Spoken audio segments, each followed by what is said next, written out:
7월 3일 정부가 발표한 2024년 하반기 경제정책 방향에 다양한 농업 관련 정책을 포함됐다. 특히 주목할 만한 점은 농어촌 민박 관련 규제의 합의화와 농촌 체류형 쉼터 시행이다. 이러한 정책들은 각각 3분기와 12월에 시행될 예정이다. 먼저 농어촌 민박 관련 규제의 합의화와 관련된 내용을 보면 현행 농어촌정비법에서는 농어촌 민박 연면적을 230m의 약 70평로 제한했으나 올 3분기에는 객실 10개 이내에서 면적은 지자체 자율로 정하도록 했다. 현행 아침 식사만 제공할 수 있었으나 지자체 조례로 점심 식사는 물론 저녁 식사도 제공이 가능해지며 상속 시에는 지위 승계가 가능하다는 내용이다. 현재 농어촌 민박사업자 신고 기준은 해당 시군구에 6개월 이상 거주하고 있는 자농어촌 민박사업에 이용되고 있는 주택을 상속받은 자는 제외한다이며 대상 주택은 건축법상 단독주택이나 다가구주택에 한해서 가능하다. 상속받은 자는 제외된다는 규정이 개정되어 지위 승계가 가능해진다는 뜻이다. 참고로 단독주택을 소유하지 않고 임차에 농어촌 민박을 신고할 수 있는 조건은 3년 이상 해당 시군구에서 계속 거주했고 농어촌 민박을 계속하여 2년 이상 운영한 사람은 예외적으로 가능하다. 농어촌 민박은 화재안전시설로 일산화탄소 경보기 설치 외에 150m의 초과라면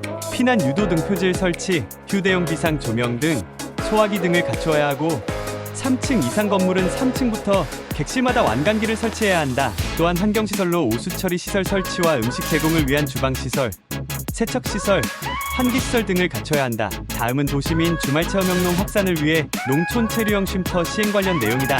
도시민들이 농촌에서 장기간 머무르며 휴식과 재충전을 할 수 있는 기회를 제공하는 정책인데 12월부터 시행될 이 정책은 농촌 지역의 삶의 질을 높이고 도농 간의 교류를 활성화하며 농촌 지역의 인구 유입을 촉진하는 데 중점을 두고 있는 것으로 보인다. 본인 소유 농지 또는 임차농지의 농지 전용허가 절차 없이 체험, 영농활동 등을 위한 임시 숙소를 연면적 33m 210평 규모까지 허용한다는 것이 골자다. 아울러 정부는 화재 및 재난 등에 대비한 안전 관련 규정도 강화할 계획으로 이를 위해 소방법, 주택법 등 관계 부처와 협의하여 구체적인 요건과 설치 기준을 마련할 것으로 보인다. 현재 농막 업무 설치 요건은 농업 생산에 직접 필요한 시설일 것, 주거 목적이 아닌 시설로서 농기구, 농약, 비료 등 농업용 기자재 또는 종자의 보관, 농작업자의 휴식, 밑간이 취사 등의 용도로 사용되는 시설일 것, 연면적의 합계가 20m 이내일 것이라는 지침이 농지업 무편람에 있었다.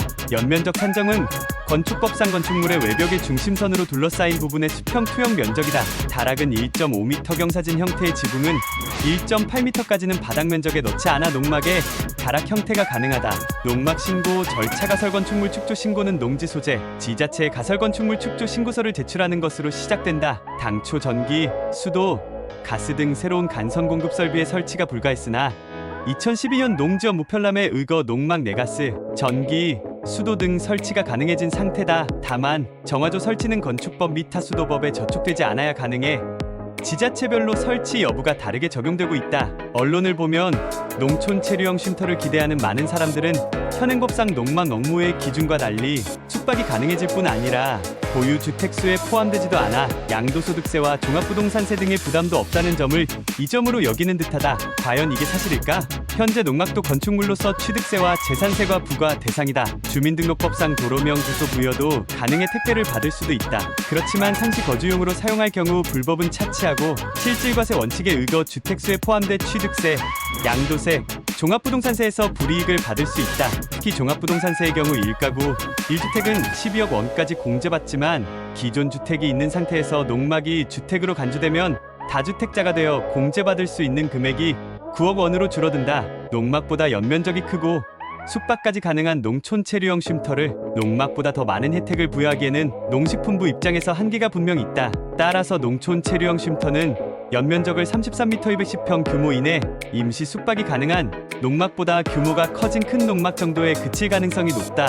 앞으로의 난제는 과연 가설건축물로 축조 신고를 하는 절차는 농막과 같을 텐데 농지법상 농촌 체류형 쉼터 설치 가능 또는 불가능 지역이나 구역을 결정하고 기존 농막의 조건만 갖추면 농촌 체류형 쉼터로 허용 임시 숙박 가능 여부할 것인지도 검토해야 한다. 그리고 이 정책이 실질적으로 도시민들의 관계인구, 생활인구로서 역할을 하게 하려면 농업인이 아닌 자가 소유할 수 있는 주말체험형농 목적의 농지농업진흥지역 농업진흥구역과 농업보호구역 외 1000m 미만의 농지에 설치를 해야 된다는 점이다. 농업인이 농촌에 주택을 두고 농촌 체류형 쉼터를 만들 이유가 없기 때문에 수혜는 도시민이 받을 것으로 보인다. 그렇지만 2021년 8월 17일 이후에는 주말 체험형 농으로 농업진흥지역 농지를 농업인이 아니면 구입할 수 없기 때문에 설치가 가능한 지역이 제한적일 수밖에 없다. 이번 정부의 농어촌 민박 관련 규제의 합의화와 농촌 체류형 쉼터 시행을 통해 농어촌 지역의 지속 가능한 발전을 도모하며 농업 및 농촌 지역의 경쟁력을 강화하는 중요한 기폭제가 될 것으로 기대한다. 그리고 도시민들의 도농 복합 생활의 수요 증가에 맞춰 큰 비용을 들이지 않고 농촌 생활을 경험하게 함으로써 농촌 소멸 위기를 타개하기를 바라는 마음이 크다. 하지만 무엇보다 농지 보전과 농지의 효율적 이용이라는 농지법의 기본 이념을 준수하면서 농촌 공간의 가치를 높이고 농촌의 활력을 되찾을 수 있기를 바라본다.